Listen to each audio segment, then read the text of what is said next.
Hello everyone, welcome to Mr. Lee's Math Class Videos. I'm Mr. Lee. We're picking up section 2.2 here in Math 1332, Contemporary Math. It's in Unit 3, Homework 3, currently. It's about subsets, which is a little bit of an addendum from our sets in 2.1. In 2.1, it talks about elements in a set, different ways to talk about a set. Here, it's going to talk about how sets relate to other sets. So subsets. So A is a subset of B if there's an element, if every element in A is also in B, is how it works. That's really how that works. That's the technical definition, but what it really means is X being in set A implies it's also in set B. That's what subset means. One thing to note is the empty set is a subset of every set because it has nothing in it, then its nothing is contained in every set in addition to other things. And another way of looking at it is the entire population of elements of A is contained in B if A is a subset of B. So a few symbols that we need to know is this almost rounded looking less than or equal to sign means A is a subset of B. And just like with the element symbol, that means if you see the symbol with a line through it, it means not a subset. In order for something to not be a subset, all you need to be able to do is find one thing in A that's not contained in B, and then it would break. Now there's a special kind of subset called a proper subset. That is to say that A is contained in B and there are less things in A than B. It's not totally unlike less than or equal to versus strictly less than, because it just drops the line underneath. So this little circular C less than thing means it's a proper subset, and it just means it's not exactly the same as B, it's just a smaller version of B. Think like the odd numbers or odd whole numbers versus whole numbers. It has to be strictly smaller. There has to be some things that are not in there. Or the odd numbers from 1 to 10 versus all numbers from 1 to 10. So we're going to practice determining if things are subsets or not. I'm just going to identify if things are subsets here. We'll deal with the proper subsets in these true-false questions below. So it says A is the set of all natural numbers such that they are greater than 6. So this is equivalent to 7, 8, 9, 10, ... We're letting B be the numbers 1, 2, and 3, the set of numbers 1, 2, and 3, and C being the set of numbers 8 and 9. And we're going to try to fill in these blanks. I'm just going to write them below. So we're trying to figure out how does B relate to A. So we're always going to go from left to right. So is B a subset of A? Is it not a subset of A? What? So looking at B, it has 1, 2, and 3, but A is 7, 8, 9, 10, all the way up, going on forever. So is everything in B in A? The answer is no, because for example, 1 is not in A. So I'll write it here, B is not a subset of A. I'm going to leave B for you to try.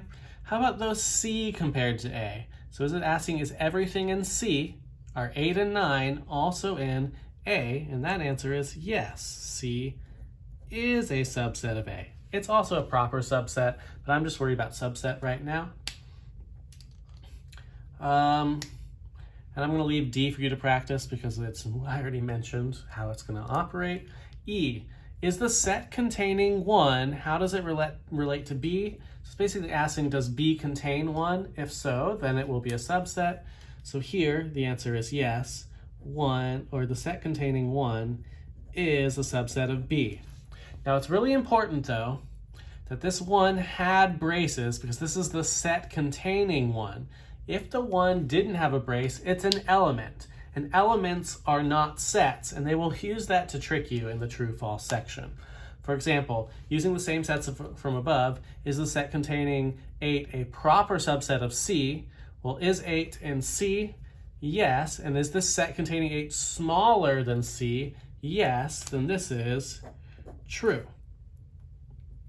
However, this says 9 is a subset of C, but notice that this one doesn't have the braces, which means this is not a set, this is an element.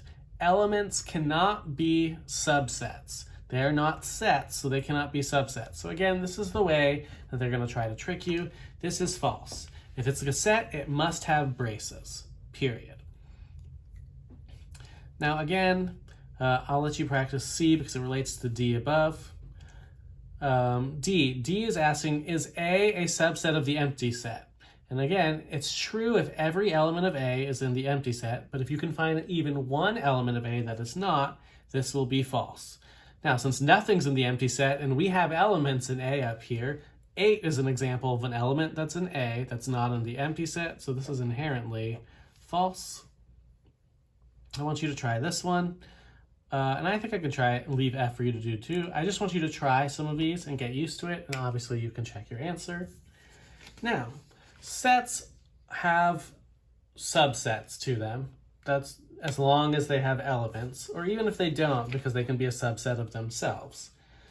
So there is one homework problem which has you list all the subsets of something.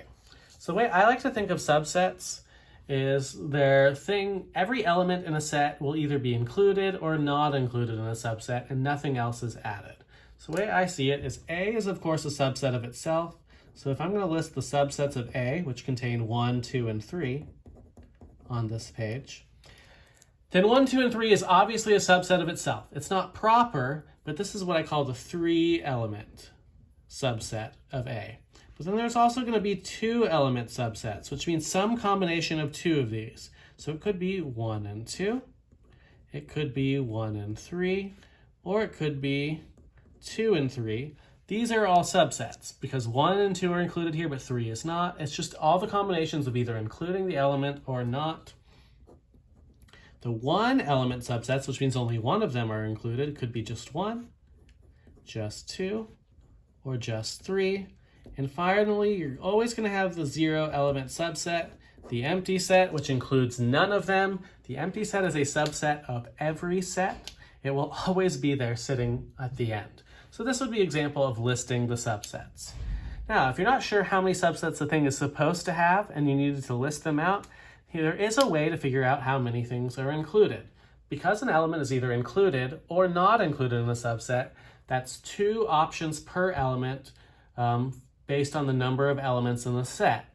So that means 2 options for element 1, 2, 3, etc. So 2 times 2 times 2 times 2, etc. number of combinations. So if there is X number of elements in a set, then the number of subsets is 2 to the X power. And all of those are proper except the original one itself. So to get proper subsets, you take that number and you subtract 1. So I'm going to just do one of these 2, 4, or 5. Determine the number of subsets and proper subsets of A.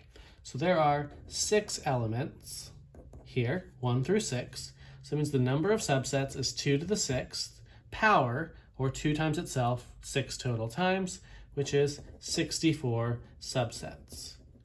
To get the proper subsets, you just subtract 1, so there are 63 proper subsets. And 5 works exactly the same way. So I'll leave that for you to try. Now, what are some applications of this section? Sometimes they'll give you some visual diagrams or define sets and ask you to do things. So I'm just going to do a few of these. I'll do one. Let A be the set of all Weatherford College students, B be the set of all female Weatherford College students, and C be the set of married female Weatherford College students. Answer the following questions. I want to leave A for you to practice because I want to do the slightly more technical one, B. So it's saying is if X is an element of A, then if X is an element of A, then is X an element of B? So it's asking really if A is a subset of B in a fancy way. So they're really asking if you are a Weatherford College student, are you also a female Weatherford College student? Well, if you're not a female Weatherford College student, the answer would be no. So that this answer is no, because A is not a subset of B. Not every Weatherford College student is also a female Weatherford College student. So this answer would be no. And this is the equivalent of asking, is A subset of B? So this is just a fancy way of asking that same question. But this is really all 2.2 is about. So that makes that all for this video.